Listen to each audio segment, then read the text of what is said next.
নমস্কার বন্ধুরা, welcome to my channel. আজকে আমি দুপুরবেলা দু রকমের মাছের ঝোল রান্না করেছিলাম। দেখুন আমি মাছের ঝোলগুলো কিভাবে রান্না করলাম। আপনারাও কি এভাবেই রান্না করেন? আমাকে বলবেন। প্রথমে পাবদা মাছ নিয়ে নিলাম, আর এটা হচ্ছে বান মাছ, আর দুটো চ্যাং মাছ নিয়ে নিলাম। 3 রকমের মাছ নিয়েছি। নিলাম মটর, নিলাম বেগুন। দেখেছেন বন্ধুরা, আমাদের এটা লোকাল বেগুন।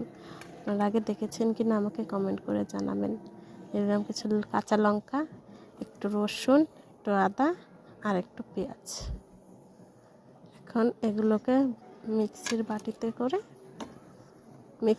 মিক্স করে নেব, ভালো করে পেস্ট করে নেব। এর সাথে আরও কিছু নিয়ে নেব, অল্প একটু জিরে নিয়ে নেব,